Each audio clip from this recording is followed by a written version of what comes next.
Ang PhilHealth Consulta ay isang primary care benefit ng PhilHealth.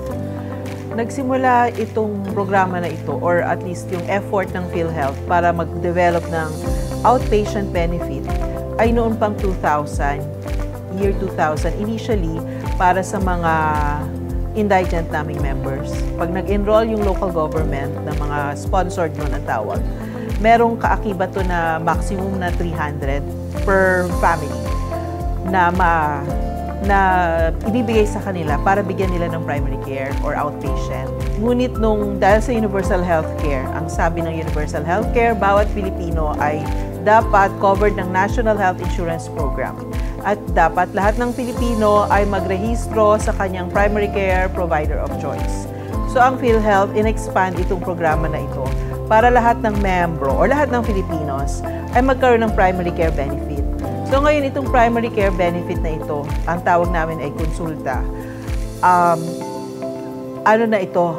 Meron ng budget sa bawat isa, hindi lang siya per family, na Filipino na mag-a-avail ng serbisyo. Ang pagrehistro, maraming way na dinevise na yung PhilHealth. Una, yung self-registration, pwedeng through PhilHealth member portal. So, dapat mag-create siya actually ng account sa PhilHealth member portal. Maraming gamit yon aside sa registration.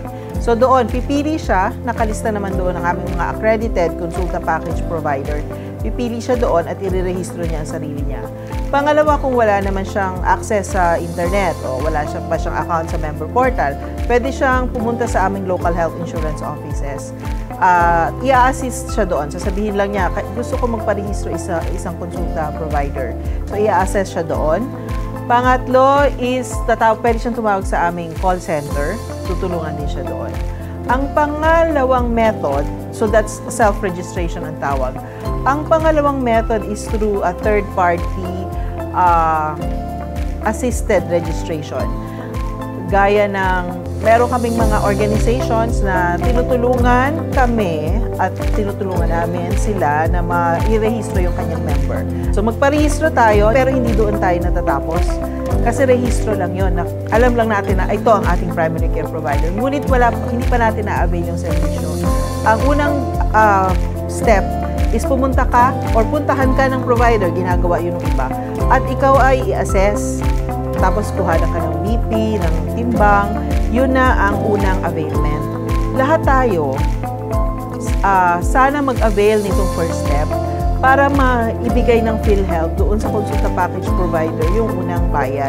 At ito ay magamit sa mga susunod na pangangailangan like gamot or laboratory. At pagkatapos, hindi kasi automatic na lahat itong laboratories na covered ay ibibigay sa iyo.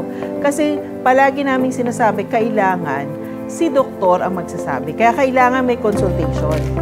Kaya unang step, magpa-FPE ka para kung kailangan, i-refer ka na kay doktor at makonsulta ka na. Mabigyan ka ng magawang ka ng laboratory at magawang ka ng gamot. Walang price limit sa public providers, which marami kami mga accredited na public providers, yung mga rural health clinics. Walang dapat additional na singilin sa membro. Ngunit kung private naman, meron din kami mga accredited na private consulta providers, maximum na dapat singilin sa kanya kung anong pamamaraan ay 900 per year. Kasi yun ang nakikita naming additional cost para ma-provide itong mga servisyo covered ng konsulta. Ang layunin talaga ng PhilHealth, ma-covered buong ang tawag namin spectrum of care. Primary care yung simula. Kahit wala ka pang sakit, meron nang nag-check up sa'yo.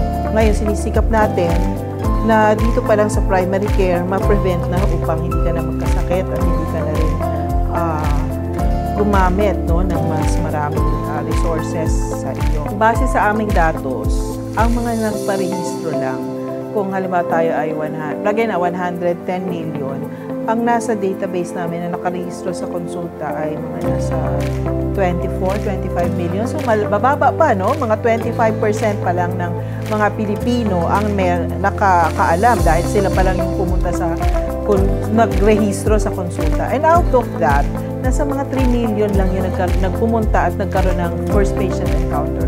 So, marami pa talagang hindi nakakaalam. Di kahit ko po kayong magparehistro o una, alamin kung ano yung konsulta, PhilHealth Konsulta, ang aming programa.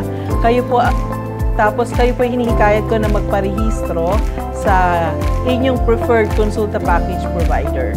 At mag-avail po nito sa pamamagitan ng una is first patient encounter. Kayo po ay pumunta sa inyong konsulta package provider or makipag-appointment upang kayo ay puntahan at mag-avail po ng mga serbisyong napapaloob sa PhilHealth Konsulta.